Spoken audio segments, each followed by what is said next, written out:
High-performance computing and AI is being used to positively transform society and mitigate climate change. KO Data's 100% renewably powered data centers support the mission-critical workloads of life sciences, biotech, and AI startups in Cambridge. Find out how we can reduce your digital carbon footprint at kodata.com/contact. KO Data, proud to sponsor the Cambridge Tech Podcast.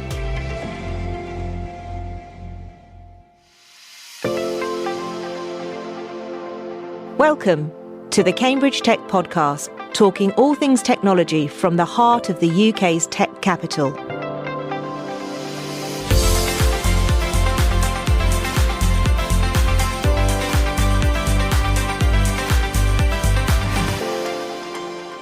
Here are your hosts, Faye Holland and James Parton.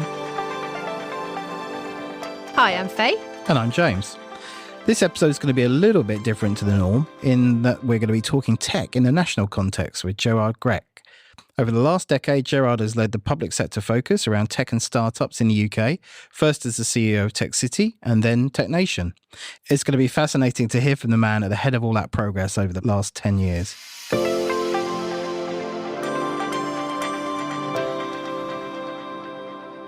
Gerard, thanks so much for taking the time today. Very much appreciated.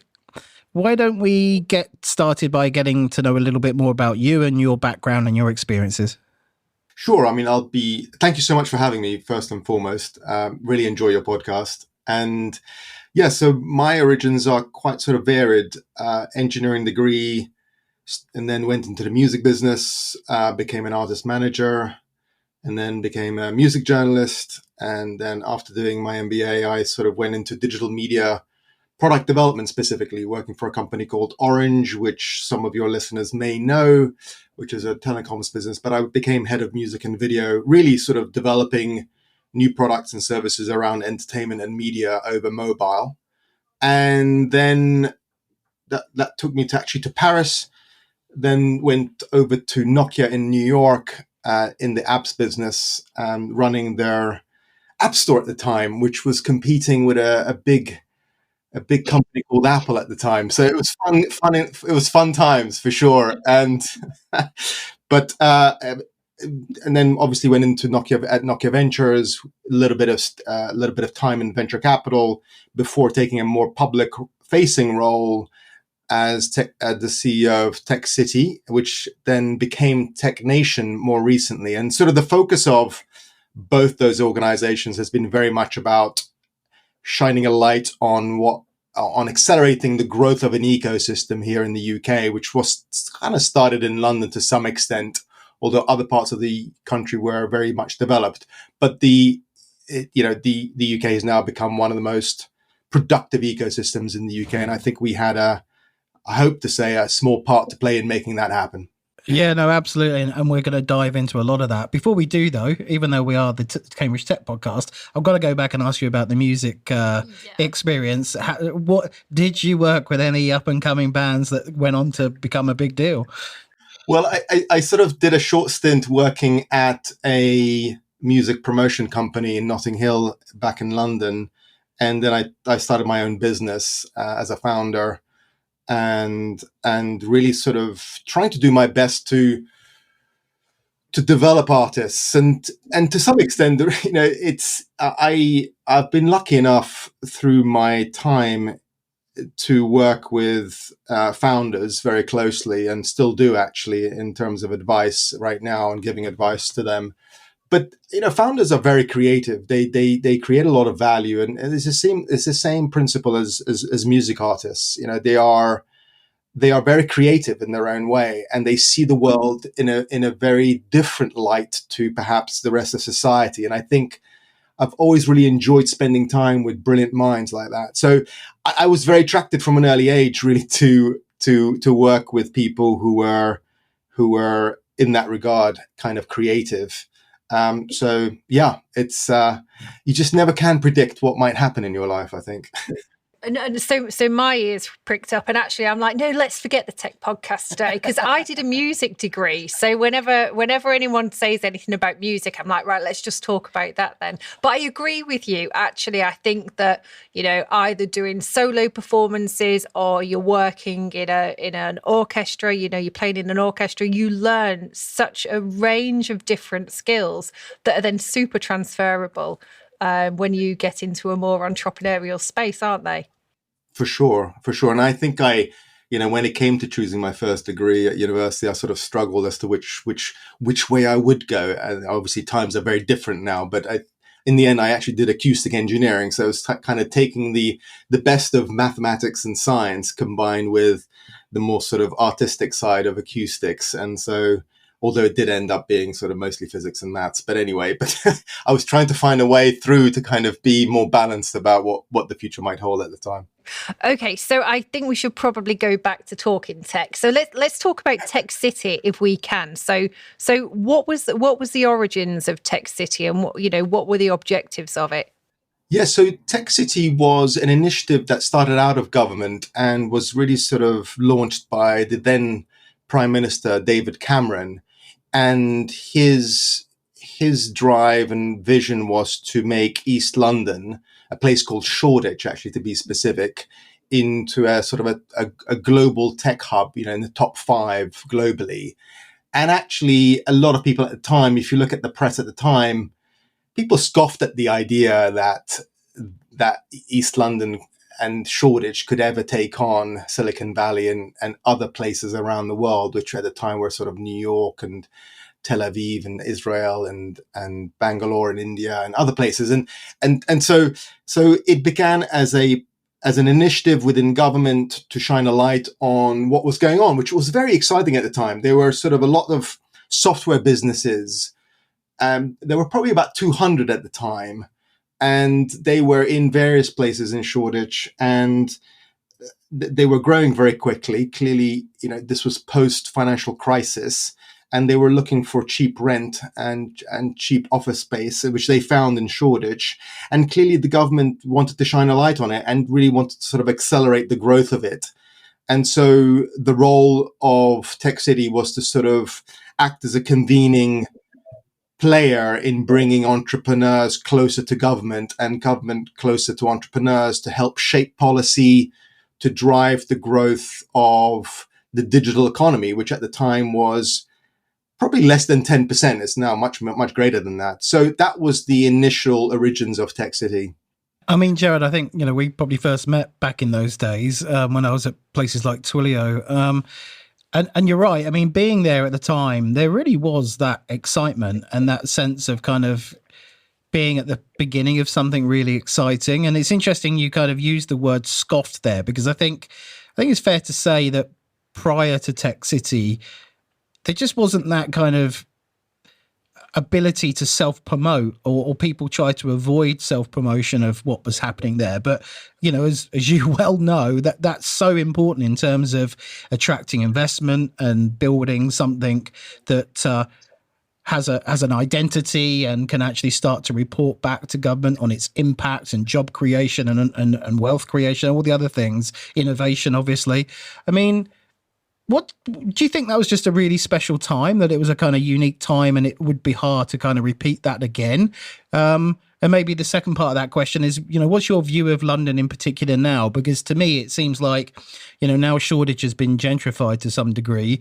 It's much more dispersed now. You don't have such a kind of clustering of early stage startups as you had back then.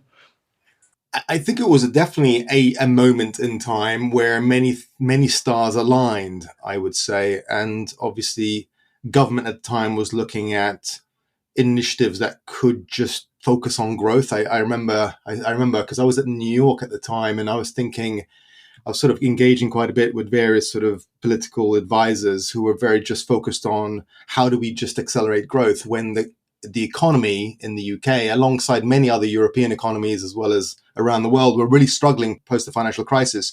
I think there was a definite need and necessity to align many constituents to generate momentum. And I think that's really what happened.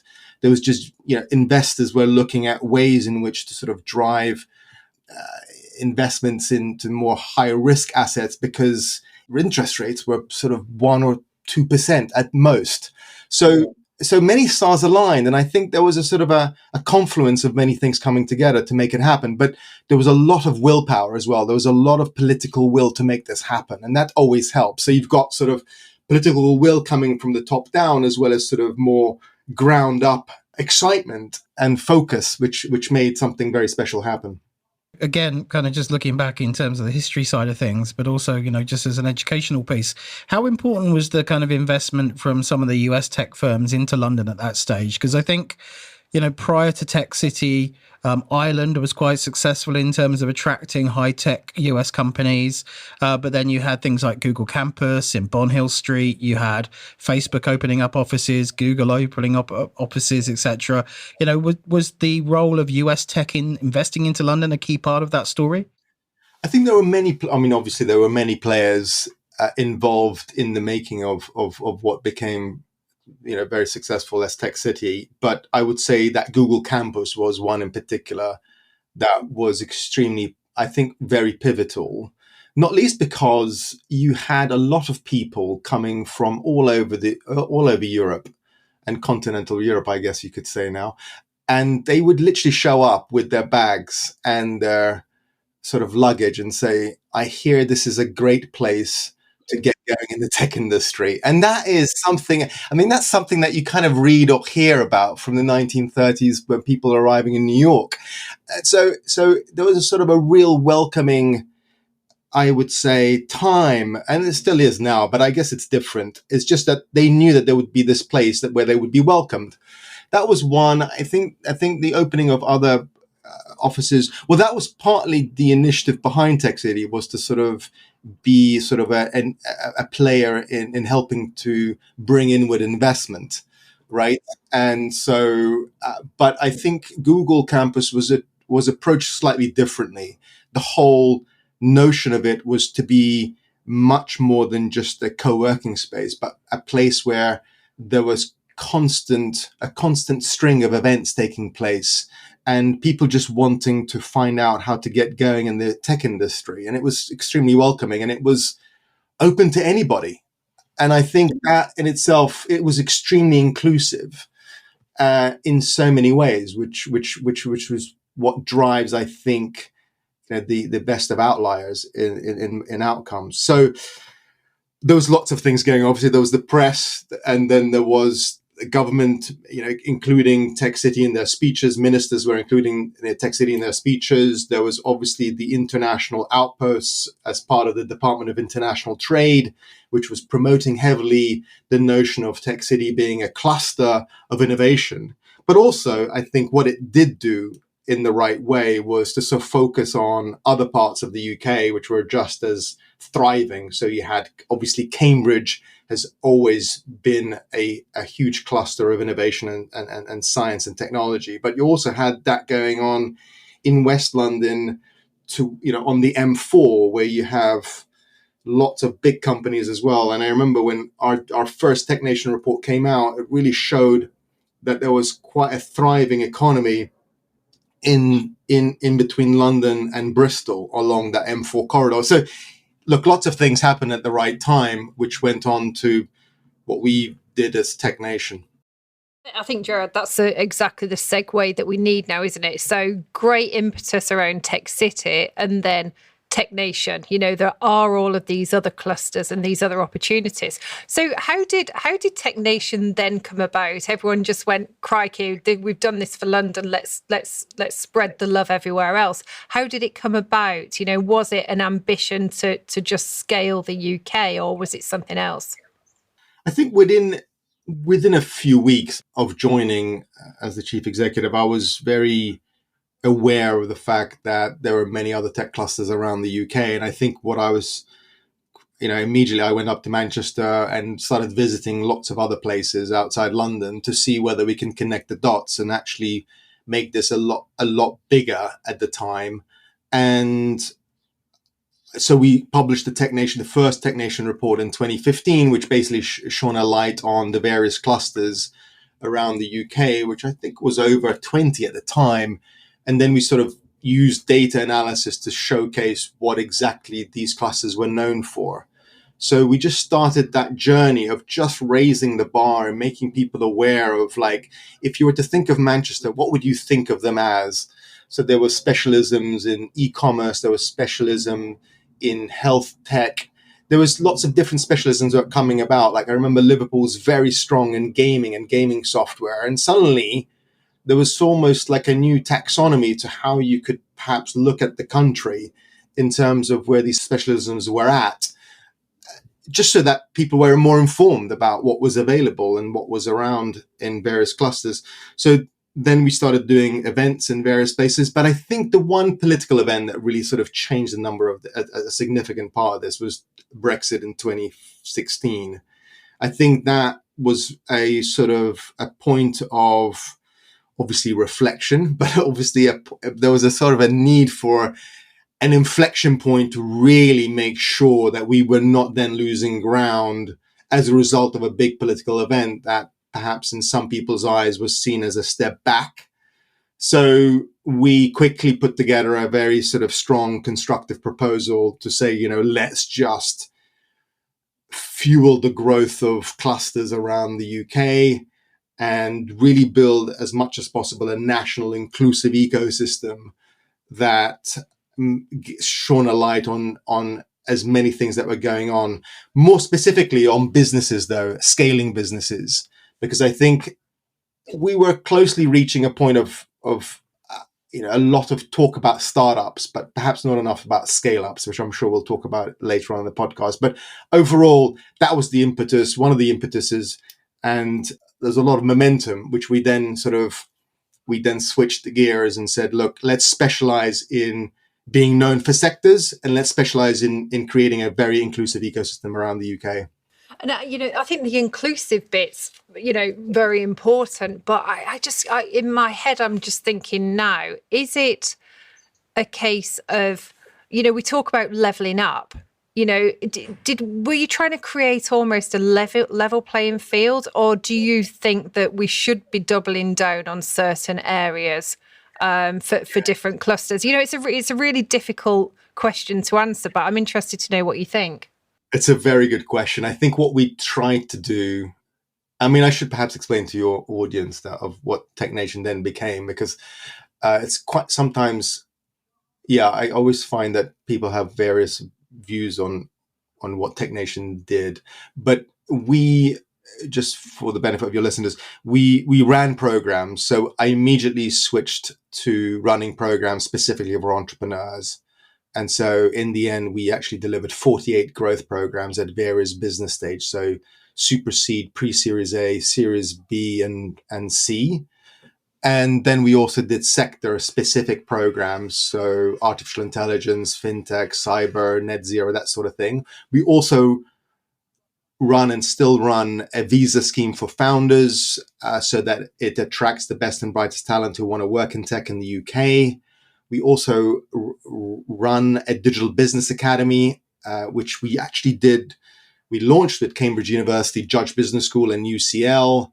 We also run panels, advisory panels with various government departments. So quite a number of things that are all to do with just accelerating the growth of an ecosystem. Now, to your point, to your question, at the time, I seem to remember in 2015, fewer than 15% of the companies that were in our kind of sphere, I would say, were outside London. By 2023, over 59% of the companies we were working with were outside London.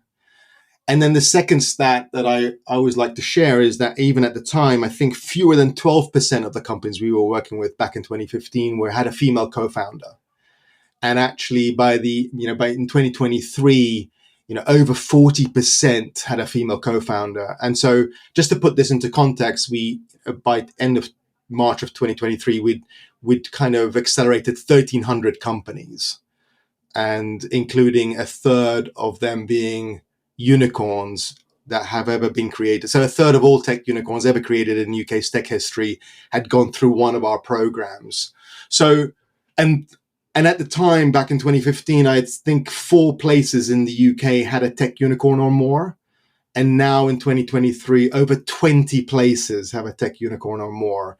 So just to the point of leveling up. And I think when you do this comparative analysis with other European countries, that is 3 times what is our nearest counterpart, which is Germany, where they have about 7 cities. And actually, France has 3, I think now, just about 3. So I think these are sort of the change that we've seen over the last sort of 10 years, I would say, that I think Tech Nation has played a part and a role in leveling up is obviously a well-used word in British politics, but I think it's just making sure that the distribution of digital wealth is as across the country as much as possible. Because what was important to do and note is to make sure that entrepreneurs become role models for local populations to look up to, rather than the need of going to London or Paris or Silicon Valley. There's the kind of lazy comparison with the UK trying to replicate Silicon Valley all the time, right? Which is a fairly geographically constrained area of the US, certainly in the scale of the US combined. So based on what you've just said about, innovation being distributed across the whole of the UK, is that unrealistic for the UK to achieve? Well, I think there's a lot to be said about clusters and the efficiencies of clusters. I think, though, you also have to make sure that the conditions are right for organic innovation to grow, and the more inclusive it is, to some extent, the higher the probability of an outcome that is much bigger than normal. So I think, how do you create those conditions where you're doubling down on clusters, as well as making sure that the rest of the country has access to opportunities, skills, support? Because you'll always get an outlier, and you have to sort of, how do you create that in a programmatic way to allow anybody who's got the drive and the vision to come through and not be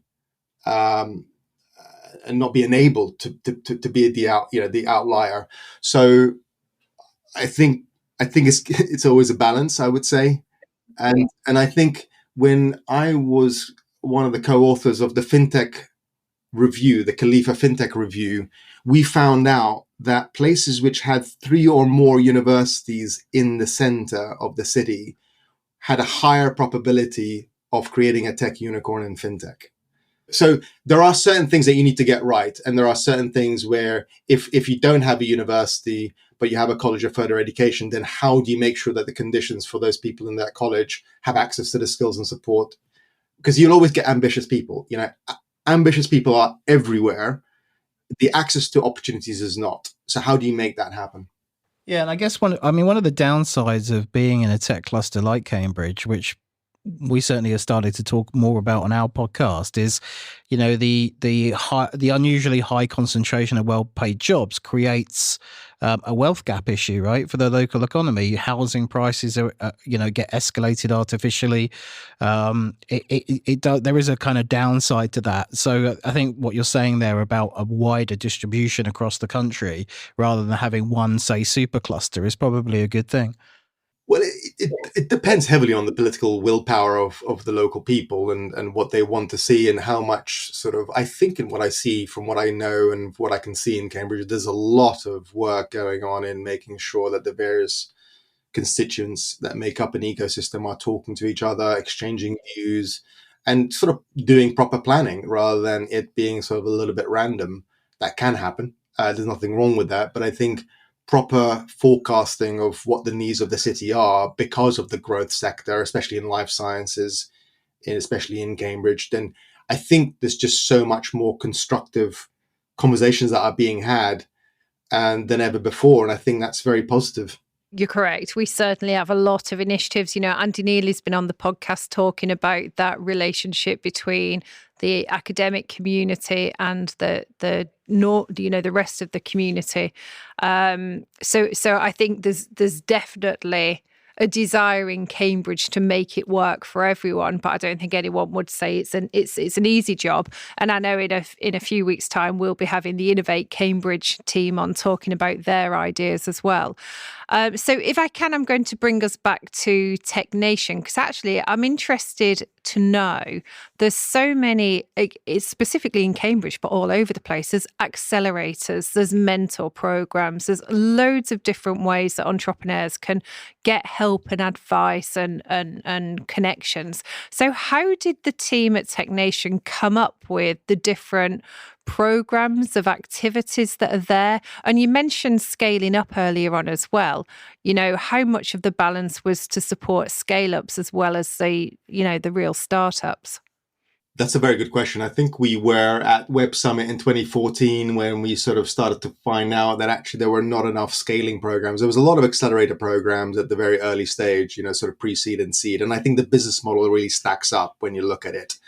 That, for 8% or anything between 5 and 10% equity, you get an amount of money. And that business model actually worked. But actually, when, for later stage, in which, and 80% of companies worldwide tend to fail when they come between 2 to 5 years. And that 2 to 5 years, we call it the chasm. It's probably a very familiar term with your audience. And so we said, actually, what is there to do to make sure that you had a good bridge for success? And so that's what it came about, actually. So we said, right, let's look at this. And then that kind of spurred the growth of more sort of super seed and later stage programs.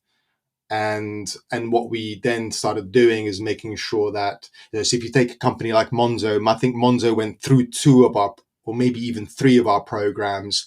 So what you had was this sort of pathway to success, rather than just having a one-off program. You had a program that continued supporting your growth through the next stage and the next stage and the next stage, so that your path to success is as smooth as possible. And the intention was always to make sure that they went from obviously seed to IPO. I mean, that's, whether there are enough IPOs, that's another argument, but that's where it came from.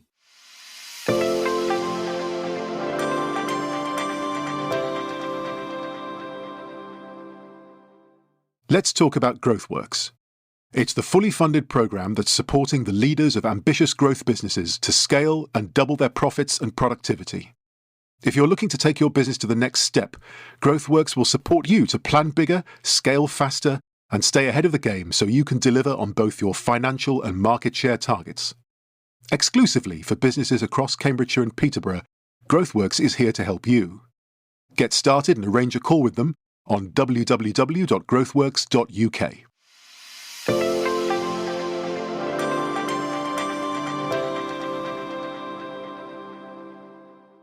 Thinking then about your role as the CEO of the organisation. So talk us through the scaling of ambition of the organisation itself, because you went from a London-centric organisation to a national organisation. So you obviously had to lead a significant change there. So how did you approach that, from a hiring perspective and building the culture inside Tech Nation? Because I've got to be honest, every Tech Nation person I ever met was so enthusiastic and passionate. I would love to get your kind of insights in terms of how you built that team. That's very kind, James. I think it was such a team effort. You always look back and say, well, we did it by design, but actually it was just, we went by what we were seeing and witnessing. And so even the way that we structured the programs was all market feedback led. It was all market led, and sort of making sure that, so culture was a big part of the team. And even the way in which we hired, we put a lot of effort into building the right culture from day one. And we learned as we went along. So that's probably the biggest part, I would say, is not just the hiring, but the culture that we built, and making sure that we did things like retros.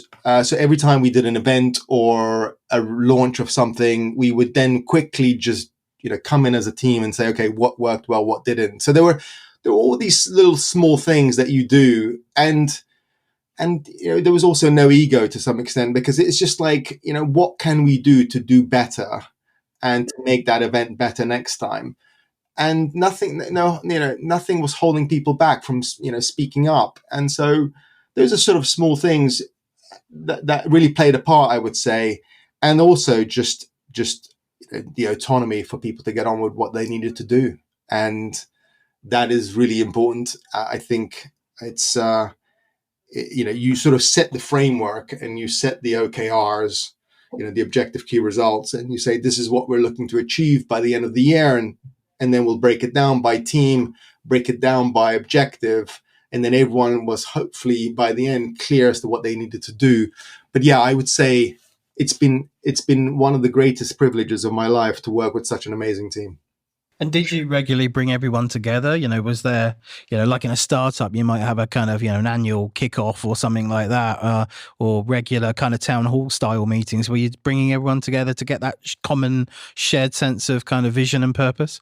Yeah, we would have our monthly all hands. Clearly, we would have our monthly detoxes, which were sort of, put your laptops. Well, you couldn't really put your laptops away because we'd have a Zoom call with. We would have a Zoom call with someone coming in externally and talking about growth and change management. That was always very good.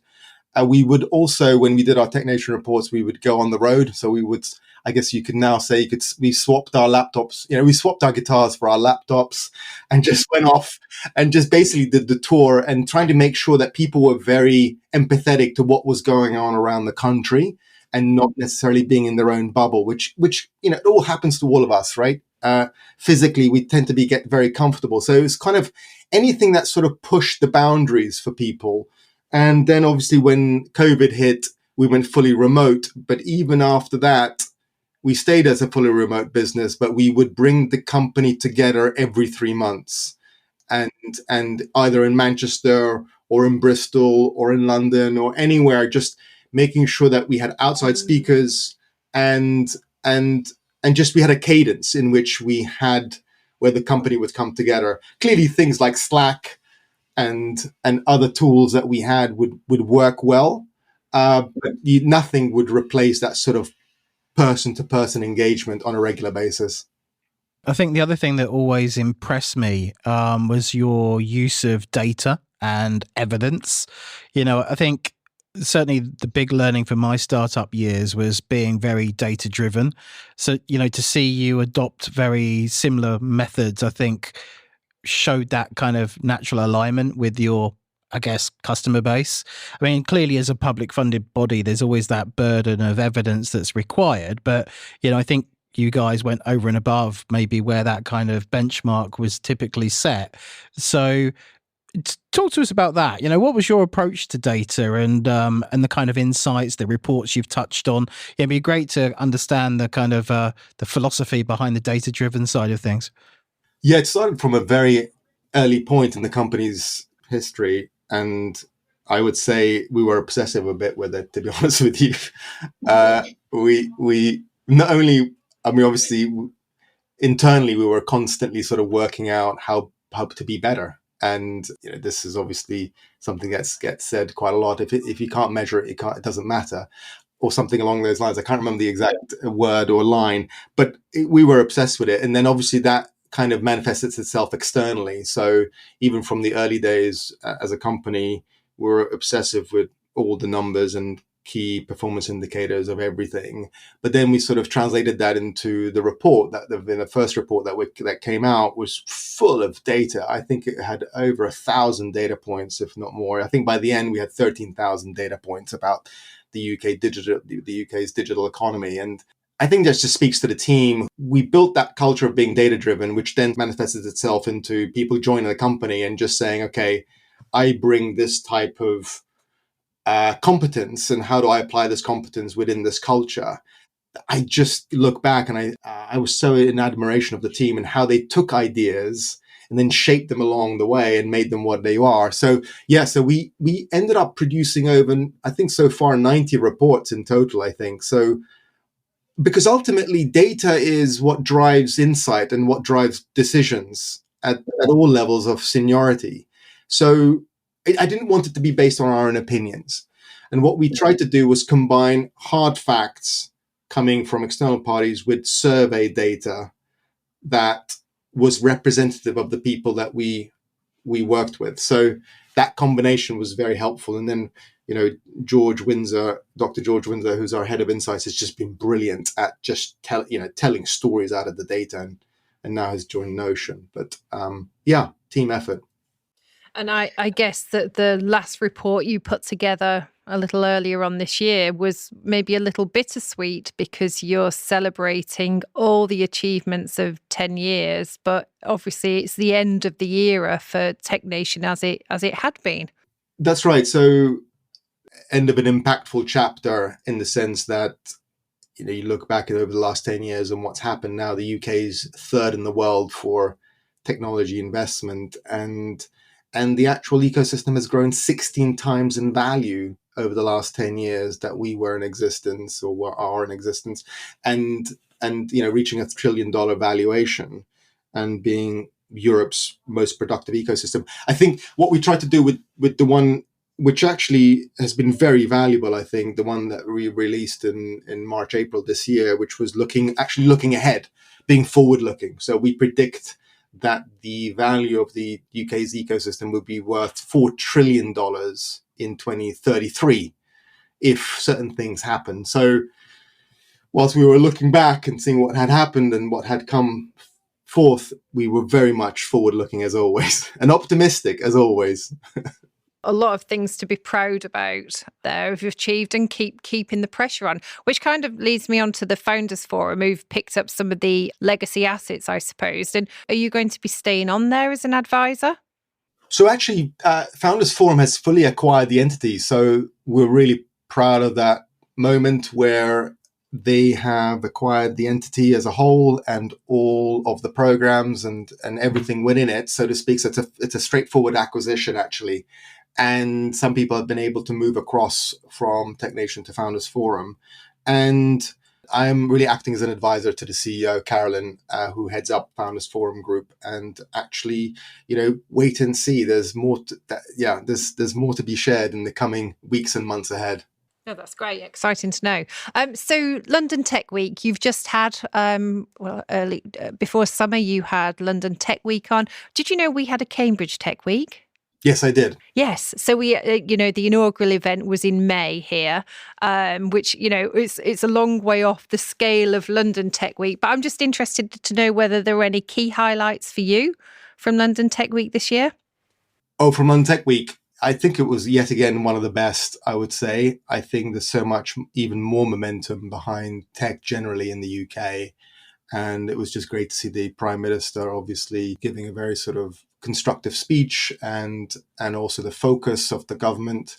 And also there's a lot of talk about AI and the importance of AI. But as much as that was going on, there was also a lot of focus on sustainability and net zero. And I think the UK, when you look at the data on a pro rata basis, and even just as a whole, the UK seems to punch way above its weight when it comes to sustainability and net zero investment in technology. So there was quite a strong point about that. And then there was another point about the future of work. But at the same time, it was great to see the Cambridge, the first one and being so successful. I think there's so much that Cambridge, not only shares with itself within Cambridge, there's so much that I think clusters around the world could learn so much from Cambridge, given the fact that it's third in the world as a science and technology cluster, I believe, after Silicon Valley and Boston. So, I think that I'm looking forward to many more, and I'm sure you are too. That's a perfect segue. I mean, because as the Cambridge Tech podcast, we're kind of obligated to ask you a little bit about Cambridge. What's been your impression of Cambridge over the years? I mean, I'll give you mine, because prior to taking the role at the Bradfield Centre, I spent very little time in Cambridge, despite how, vibrant the tech cluster was. It always felt quite opaque for someone on the outside of Cambridge. That view, I think, has changed since I've been inside the city, and there's a lot of programs now to improve the accessibility into the Cambridge cluster. But what's your take on Cambridge, and how has that changed over the years? It's always been a very strong science and technology cluster. And the stats speak for themselves, right? So I think there are 23 unicorns already created, which I think makes it the science capital of Europe, if not one in the world. And so a lot has developed over time. And now I would say there's a lot more that can be unlocked if the stars continue to align that I'm seeing. So I think with the Innovate Cambridge initiative, I think making sure that all the right constituents are speaking to each other and unleashing all that value. But also, I think we're entering a new time. I think the last 10 years have been quite significantly different in the sense that we needed to make sure that there were a lot more scale-ups in the system across the UK. But I think now we're entering a time when I think the role of universities, especially ones which are very strong in science and technology, in helping to create scientific breakthroughs that will help provide solutions to some of our challenges, which are a lot more complicated and complex in nature. And I'm talking about, climate change, or I've come across a recent company from Cambridge, I think Zampler, which is looking to replace plastic with a much more of a plant-based material. I think that's so exciting and just so inspiring. I'm not sort of belittling other stuff like apps or anything like that, but just, obviously there's many things that make our lives very convenient. But I think we are now entering a different time where I think we need to focus a lot more energy, put a lot more money behind such inventions. And I think Cambridge University is such a hotbed of innovation in that regard. So I think the next 10 years will be very exciting for Cambridge and the university.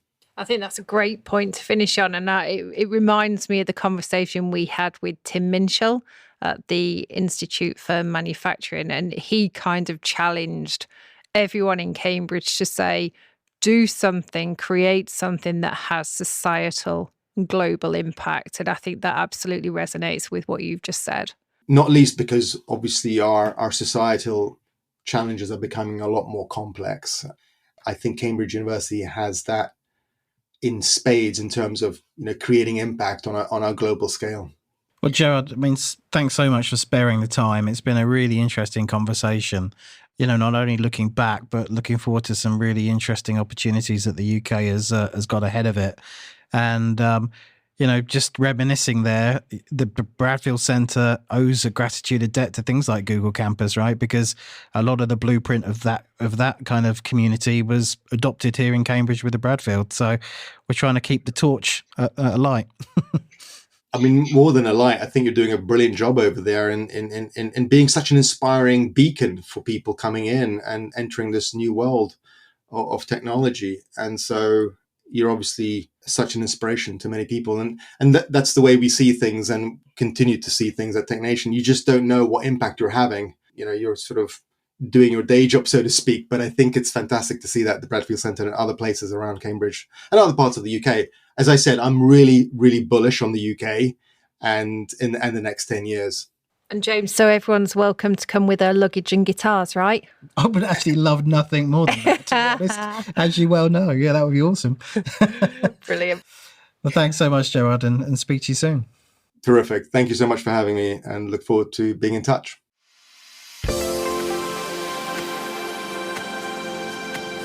And now this week's Cambridge Tech News, which starts with a huge news story that Abcam has been acquired by the Danaher Corporation for $5.7 billion.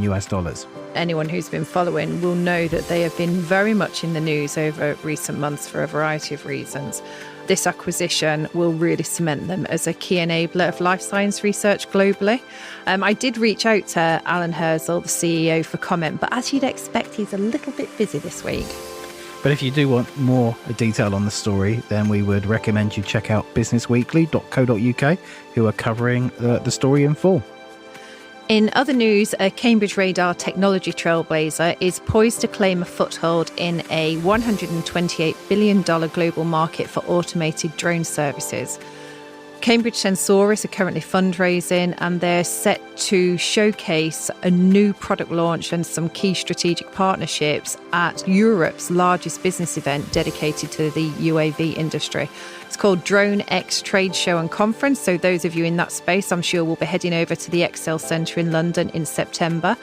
Cambridge Sensoris are a really interesting company, definitely trailblazing, and they were also one of our 21 to watches this year, the top 21 2023. And we'll come on to a bit more news about that in a moment. Data visualization specialist Cambridge Intelligence has appointed a new CEO and has reshaped its leadership team to support a fresh phase of its growth. They were founded by Joe Perry, and they've launched a new generation of flexible, lightweight and user-friendly connected data visualization tools for the law enforcement and intelligence sector. The new CEO is Brian Amsbury, who has been a member of the top team since 2017 and is a veteran of the enterprise software industry around the world. In other news, 21 to Watch has launched for the 2024 cohort. We take nominations all year round for that competition, and we've already got nominees like Signaloid, Bravely Cultured, Supersense Technologies, so some names that you possibly haven't heard of yet. In the official press release, there were 3 different people, company, things featured. The person was Mark Golab, a PhD candidate who's founded a company called Cambridge Surgical Models, which focuses on manufacturing a new generation of artificial anatomical models for surgical training. The company was someone that we know on the podcast, Opto Biosystems. They were on episode 41. They're going great guns. Everything that Ben sat there talking to us about, they're starting to do. So it wouldn't surprise me to see them rising up the list over the coming months. And our thing was the innovative memory technology being created by a company called Blue Shift Memory. They've really made some significant advances since appearing on the long list back in 2020. So I think we've got some great companies to start watching there. The East of England's video game development talent pool is growing, according to new research published by Tiger, the trade association representing the games industry. The report demonstrates the games industry talent is dispersed across diverse regions throughout the country, with the sector contributing strongly to the UK's levelling up agenda. Almost 80% of those working in the UK games industry are not based in London. In the period from December 2021 to April 2023, the headcount of staff working in video games in the East of England grew by some 18.7%, and the region accounts for 6.7% of the UK's games development workforce in total, the equivalent of 1,622 people. And Cambridge is a key hub for gaming, with major players such as PlayFusion, Ninja Theory, Jagex, Frontier Developments. David Braben actually commented on this report, saying that Cambridge is a great place for video games development and has been for the last 40 years. There's a mature games development community here with Frontier and Jagex and many others. But not only that, there are many great tech companies here too, and many of their tech skills are transferable to video games, which is something that we say quite often on the podcast too, about transferability of skills. And that's this week's news.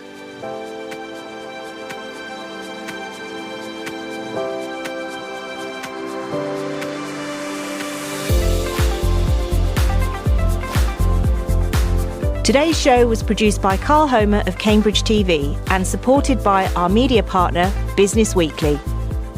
The Cambridge Tech Podcast is available on all major podcast platforms and on cambridgetechpodcast.com. If you've enjoyed this podcast, please give it a 5-star review. It will really help others discover the show.